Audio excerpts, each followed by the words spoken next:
Assalamu alaikum everyone, this is Rusha and today we are going to discuss the very first topic of pedagogy. As you know that we have a syllabus in which there are so many topics and they are being like underlined under the few headings. So we are just starting up with the first heading, and that is the method of teaching and foundation of education. Right now we are discussing about the method of teaching, right? तो यहाँ पे जो आपको नज़र आ रहा है, this is basically a book designed by me in a very very very simple words.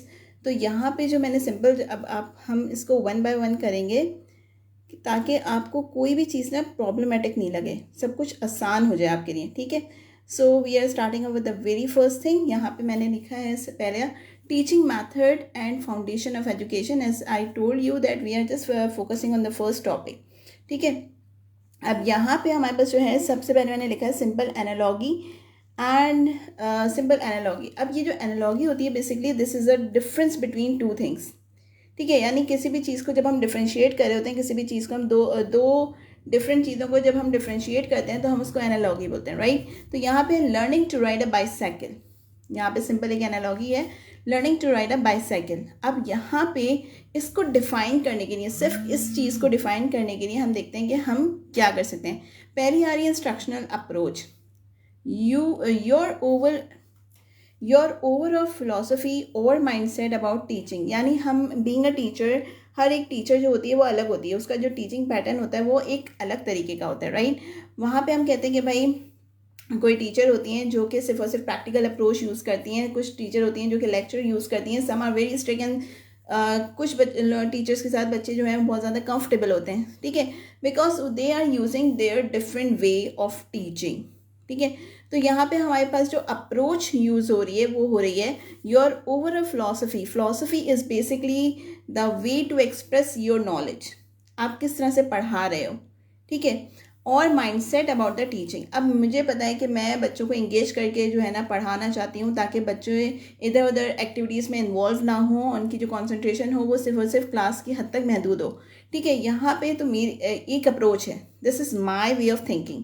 ठीक है. तो this is a wider approach. ये मैंने सोच लिया. ठीक है कि मैं जो भी करूँगी वो बच्चों को फोकस करके करूँगी, या मैं क्या करूँगी कि बच्चे मेरे पास ना सारी एक्टिविटीज़ में इन्वॉल्व होने चाहिए. They must be comfortable with me, they can share their problems, they can bring their queries to me. ठीक है. ये मेरी अप्रोच हो गई. अब यहाँ है children learn best by doing things themselves. कहाँ ये जाता है कि बच्चे जब ही सीखते हैं जब वो खुद कोई चीज़ करें और उनको वो चीज़ प्रैक्टिकली वो करें और उन्हें वो समझ में आए. ठीक है. अब यहाँ आ रहा है method of teaching. Method of teaching क्या होगी? This is a approach and we have discuss it. कि अप्रोच क्या होती है? अप्रोच होती है जब एक वाइडर कॉन्सेप्ट होता है. अब उसको हम प्रिसाइज करेंगे मेथड के साथ. मेथड क्या होता है? The main way of teach based on the philosophy.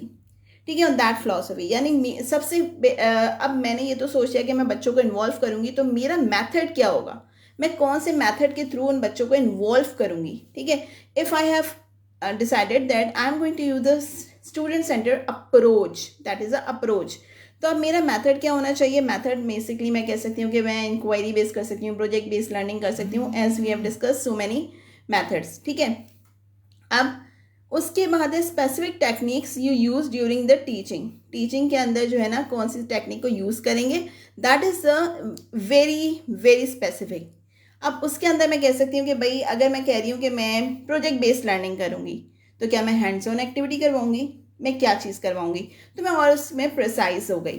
Demonstrating first, example है डिमॉन्स्ट्रेटिंग फर्स्ट, गिविंग एनकरेजमेंट. यानी इंस्ट्रक्शन अप्रोच में क्या हो सकता है? मैं उनको डिमॉन्स्ट्रेट करके दिखाऊँ कोई चीज़, उनको एनकरेज करूँ कि वो चीज़ वो करें. ट्रेनिंग व्हील्स, यानी उनको कोई ट्रेनिंग, उनको किसी चीज़ की प्रैक्टिकली उनको ट्रेनिंग की जाए, या आस्किंग क्वेश्चन. इनमें से मैं क्या यूज़ करूँगी so that the student will be encountered and they will be a part of that learning.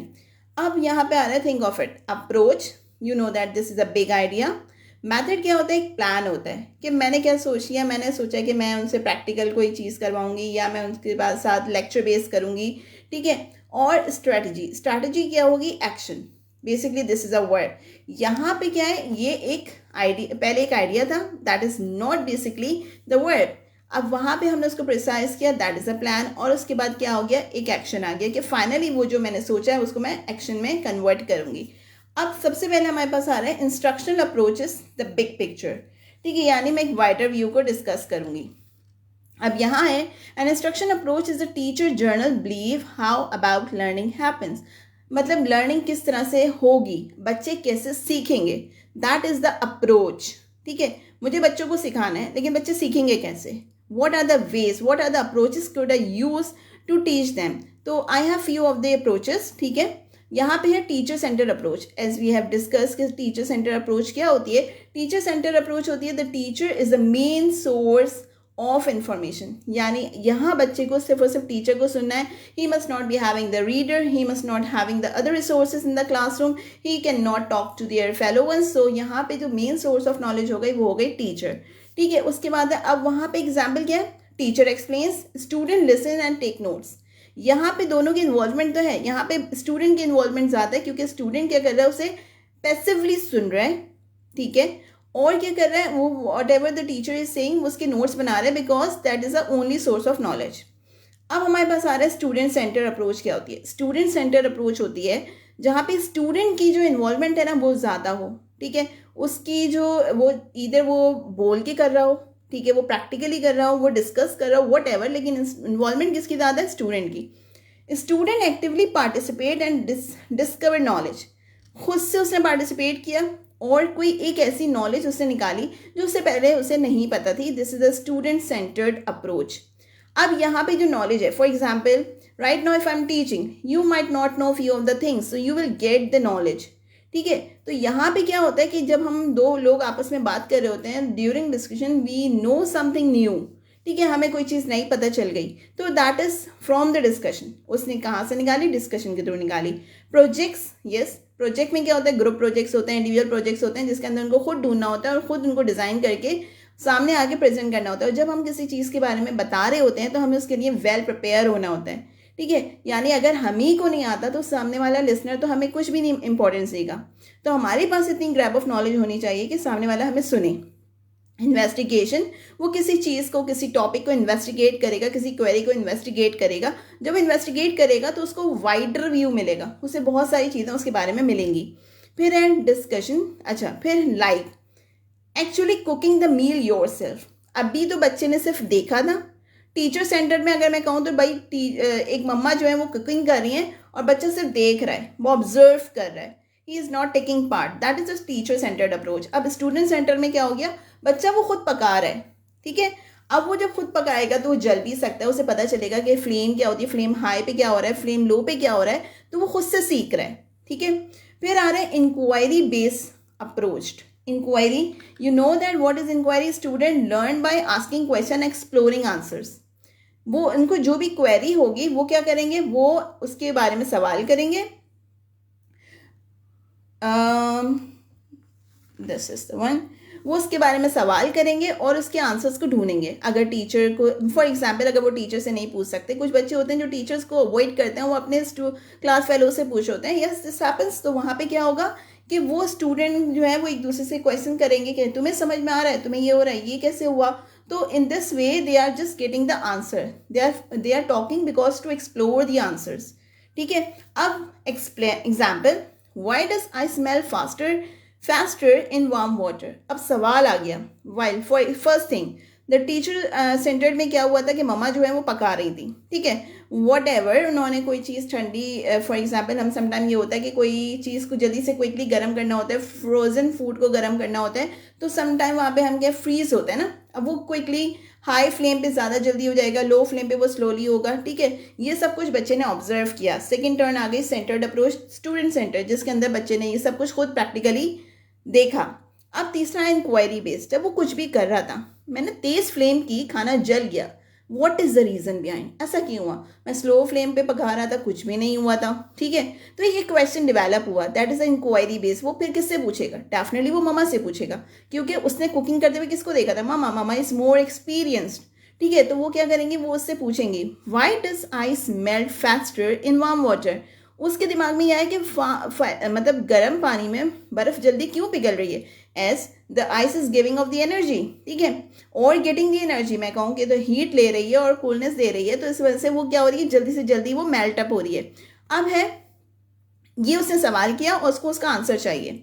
ठीक है, that is a inquiry based. अब हमारे पास आ रहा है कोलैबोरेटिव अप्रोच में definitely students are involve together, students learn together, they are learning on a kind of project. उन्हें एक प्रोजेक्ट दे दिया है, उन्हें क्लास एक्टिविटी दे दी गई है, तो वो उसमें मिलके काम कर रहे हैं, या फिर उन्हें कोई भी चीज़ बनाने के लिए दी गई है, तो वहाँ पे क्या कर रहे हैं, स्टूडेंट्स आर लर्निंग टुगेदर। ठीक है, अब नहीं ये तुम गलत कर रहे हो, ये मुझे करने दो, I am better than you in that case. ठीक है, तो यहाँ कोलैबोरेटिव अप्रोच में क्या हुआ कि उसकी स्किल्स, कम्युनिकेशन स्किल्स बेटर हो रही हैं। ठीक है, he is getting like interact कर रहा है वो अपने दूसरे क्लास फेलो से, तो उसकी कम्युनिकेशन स्किल्स, बात करने का तरीका, चीज़ों को हैंडल करने का तरीका, प्रॉब्लम को सॉल्व करने का तरीका, हो सकता है कि सामने वाला बच्चा जो है वो उससे ज़्यादा बेहतर तरीके से सॉल्व कर रहा हो, तो वो उससे अडेप्ट करेगा। ठीक है, तो यहाँ क्या हो गया, student learn together, group work हो सकता है, टीम वर्क एक्टिविटीज हो सकती हैं। So these are the approaches. Again approach is a wider view, ये हमने सोच लिया। अब इसके बाद जो हमारे पास नेक्स्ट आएगा वो आएगा teaching method, the main way of teaching. अब हम टीचिंग मैथड डिसाइड करेंगे अप्रोच के बाद। Methods are organize ways teacher deliver lesson, किस तरह से वो जो लेसन है वो डिलीवर किया जाएगा। Teacher explains information, this is a lecture base. As you know that teacher is a kind of book right now, क्योंकि वहाँ पे कोई और सोर्स ऑफ नॉलेज नहीं है, तो टीचर वो क्या होगी, सब कुछ एक्सप्लेन करेगी और बच्चा सिर्फ सुनेगा। A history teacher talks about the ancient civilization. ठीक है, उसने सब कुछ उसके बारे में बताया, in a form of story बताया, कुछ भी बताया। ठीक है, best for large classes and introducing a new content. ये अप्रोच या ये मेथड कहाँ ज़्यादा सूटेबल है, ज़्यादा बड़ी क्लास में, क्योंकि अगर वहाँ पे पार्टिसिपेशन शुरू हुई तो एक क्रियोस हो जाएगा और कुछ भी नहीं होगा। ठीक है, वहाँ पे सारे बच्चे क्या करेंगे, उनको एक जाहिर सी बात है पार्टिसिपेट करने की कोशिश करेंगे, एक शोर शराबा शुरू हो जाएगा। तो यहाँ पे लेक्चर बेस्ड जो होता है वो ज़्यादा बेहतर होता है। सेकेंडली इंट्रोड्यूसिंग न्यू कंटेंट, जब हम कोई न्यू नॉलेज दे रहे होते हैं, बच्चा बिल्कुल ब्लैंक होता है उस चीज़ के बारे में, तो लेक्चर बेस्ड वहाँ पे बहुत अच्छा रहता है, सूटेबल रहता है। अब है discussion method, teacher and student exchange ideas. अब भाई हमने एक टॉपिक को स्टार्ट तो कर दिया, अब student is having a lot of knowledge about it, वहाँ पे एक डिस्कशन स्टार्ट हो गया। ठीक है, अब इससे फ़ायदा क्या होगा, पूरी क्लास को होगा। टीचर अपनी इंफॉर्मेशन दे रही है, स्टूडेंट अपनी इंफॉर्मेशन दे रहा है, वहाँ से क्वेरी भी डेवलप होंगी, and in that case the discussion is kept on going. ठीक है, अब should school uniform be mandatory, एक सवाल आ गया।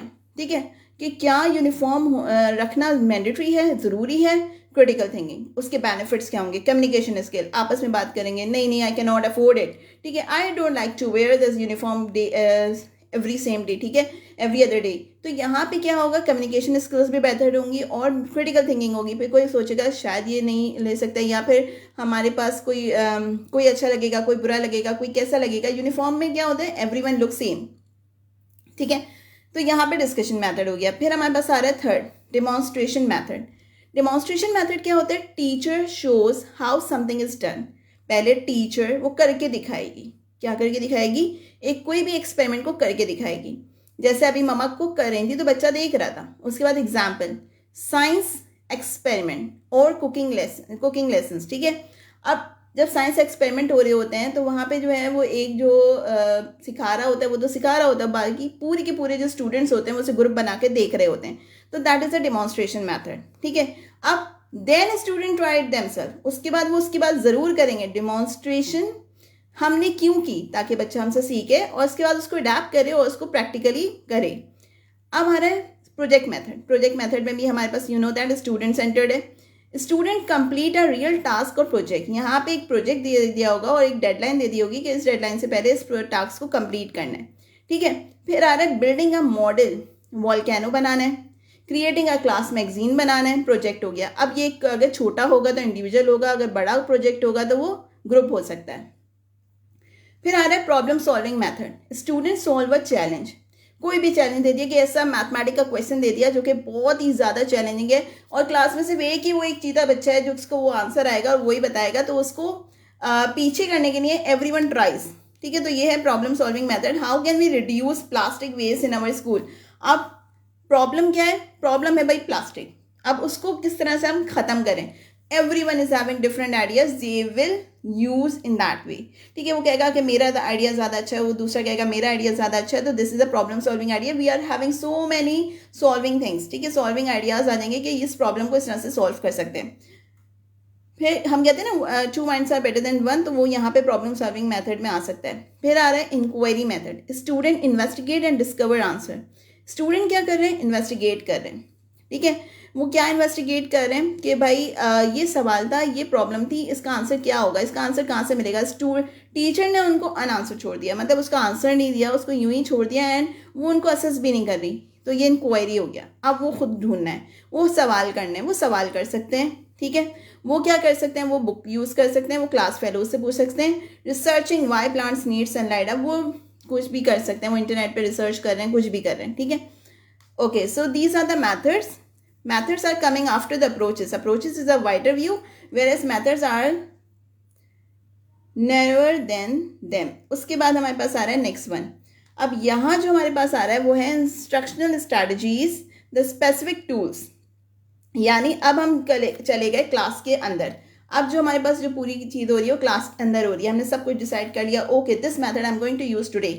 फिर उसको हमें प्रैक्टिकली करना है, तो that is basically the strategy. Strategy are the small technique use within the lesson. एक लेसन मैंने डिजाइन किया एक क्लास के लिए, अब उसको मैं कैसे कंडक्ट कर रही हूँ. Either I am going to conduct through the questioning. Teacher ask question to check understanding. एक सवाल शुरू हुआ, प्लांट्स नीड सनलाइट. अब हमने एक सवाल, do you know why is sun is more important for plants. ठीक है, ये सारे क्वेश्चन हमने क्वेश्चन बेस कर दिया. What do you think will happen next, तो क्या नेक्स्ट क्या होगा. बहुत सारे आंसर्स आएंगे, हो सकते हैं क्वेश्चंस भी आए. फिर आ रहा है think pair share. Think pair share क्या होता है? थिंक इंडिविजुअली, खुद सोचो, discuss with a partner, share with the class. यानी सबसे पहले खुद सोचो, पेयर के अंदर पेयर मतलब पार्टनर से डिस्कस करो, शेयर करो फिर पूरी क्लास के साथ, पूरे स्टूडेंट्स के साथ. ब्रेन स्टॉर्मिंग का मतलब होता है whatever the knowledge you are already having, student start to recall that knowledge. ठीक है, student generate many ideas quickly. क्यों? क्योंकि उनके पास वो ऑलरेडी नॉलेज होती है, they just have to recall it. ठीक है, listen ways to save water.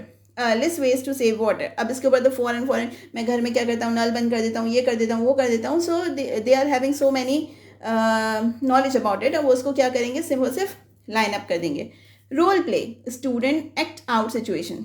एक रोल प्ले दे दिया कि भाई ये कैरेक्टर है, इसको इस तरह से ये कर रहा है, ये एक ड्रामा में हो रहा है. ठीक है, तो उसको प्रैक्टिकली करके दिखाएंगे. अब बच्चे उस चीज़ को अपने दोस्तों की हरकतों से ज़्यादा याद रखेंगे. तो role play is very very important and interesting as well. Pretending to be a जज, डॉक्टर और हिस्टोरिकल फिगर्स. ठीक है, अब हमारा आता है cooperative learning. Student work in a small team. Cooperative learning में क्या होता है, सब आपस में मिलकर काम कर रहे होते हैं, that is a cooperative learning. यहाँ पे सबकी पार्टिसिपेशन भी हो जाती है. जो बच्चा टीचर से कम्युनिकेट नहीं कर सकता वो अपने दोस्तों से कम्युनिकेट करेगा. फिर आ रहा है story telling. Using story to explain the concept. अगर किसी भी चीज़ को स्टोरी के फॉर्म में सुना दिया जाए तो वो आई बिलीव कि वो ज़्यादा अच्छी याद रहती है. ठीक है, तो वहाँ पे क्या है, using stories to tell the concept. अगर कोई ऐसा कॉन्सेप्ट है जिसमें हम कोई स्टोरी यूज़ करके बता सकते हैं तो must go with the story telling strategy. फिर हर example, teaching honesty through a story. कोई भी एक ऑनेस्टी की स्टोरी ले ली कि ये वाक़या हुआ था, इसमें ऑनेस्टी जो है वो बहुत ज़्यादा मतलब उसको एक अहमियत मिली और इंपॉर्टेंस मिली, तो यहाँ पे स्टोरी के थ्रू वो बच्चा ज़्यादा सीखता है. ग्राफिक ऑर्गेनाइजर को मैं रिलेट करूँगी स्ट्रैटेजी से, जिसमें हमने कहा था use of technology. Using visual tools. यानी हम वो चीज़ मैंने उस वक्त भी बताया था कि अगर मुझे कोई चीज़ कॉन्सेप्ट दिखाना है, अगर मुझे बोन्स के बीच में लिगामेंट्स और टेंडन्स दिखाने हैं तो डेफिनेटली मैं उसको जितना अच्छा भी ड्रॉ कर लूँ बच्चों को इतना समझ में नहीं आएगा एज़ कम्पेयर टू जब वो वीडियो देखेंगे, तब वो विजुअल्स देखेंगे. ठीक है, तो mind map, flow chart, Venn diagram can be used. फिर हमारे पास आ रहा है वन कंप्लीट एग्जाम्पल. अब ये जो हमने पूरा अब तक पढ़ा है, अप्रोच, मैथड एंड स्ट्रैटेजी, तो उसको एक एग्जाम्पल के थ्रू में देखते हैं. Imagine you are teaching the water cycle. ठीक है, एक कॉन्सेप्ट टॉपिक है वाटर साइकिल का. अप्रोच क्या हो गई, स्टूडेंट सेंटर रखी हमने. टॉपिक हमारे पास क्या था, वाटर साइकिल, लेकिन उस टॉपिक के लिए अप्रोच क्या रखी है, स्टूडेंट सेंटर रखी. यानी एक्टिविटी बेस्ड होगी या डिस्कशन बेस्ड होगी, यानी इंक्वायरी बेस्ड भी हो सकती है जिसमें बच्चों की इन्वॉल्वमेंट है, they will be actively participating. फिर है मेथड क्या होगा, इंक्वायरी होगा, क्योंकि if they don't know they must inquire, they must investigate from their books, they must ask their fellow ones, they must ask the teacher. तो student investigate how water move through nature, कैसे move करता है। Strategy क्या होगी, show a video, उनको video दिखाओ, कोई question पूछो, think and pair and share, पहले सोचो, फिर अपने दोस्त के साथ डिस्कस करो, फिर फाइनली क्लास के साथ शेयर करो, ग्रुप डिस्कशन करो, आपस में डिस्कस करो और एक बच्चा उठ के answer they they. Draw the water cycle diagram, water cycle की डायग्राम को बनाओ। अप्रोच क्या है, स्टूडेंट लर्न बाय एक्सप्लोरिंग। यहाँ पे अप्रोच हमने क्या यूज़ किया कि भाई वो एक्सप्लोर कर रहे हैं खुद से। इंक्वायर यानी वो खुद सवाल करेगा। स्ट्रैटेजी क्या है, क्वेश्चन है, डिस्कस है, डायग्राम है, ग्रुप वर्क है। वन सेंटेंस मेमोरी ट्रिक, अगर मुझे याद रखना है कि अप्रोच क्या है, मेथड क्या है और स्ट्रेटजी क्या है, तो मैं इसे कैसे याद रखूंगी। Approach, why you teach that way, ठीक है, क्यों यूज़ कर रहे हैं हम उस वो तरीका। How you organize the teaching, उस तरीके को मैं कैसे ऑर्गेनाइज करूंगी। what you actually doing during the class, if I have decided that I am going with the lecture, तो भाई मैं उस लेक्चर को कैसे डिज़ाइन करूँगी क्लास में, दैट इज़ माई स्ट्रेटजी। ठीक है, so this is for today, we have covered the first topic thoroughly. I don't think so कि पहले वाले टॉपिक में कोई इशू होना चाहिए, जो है कि है method of teaching and foundation of education, जिसमें से हमने पहले वाले को इंस्ट्रक्शनल अप्रोचेस एंड स्ट्रेटजीज को आज थरली कवर कर लिया है। Okay, so if you have any query, if you have any suggestion, please do write in the comment. Thank you so much. Allah Hafiz.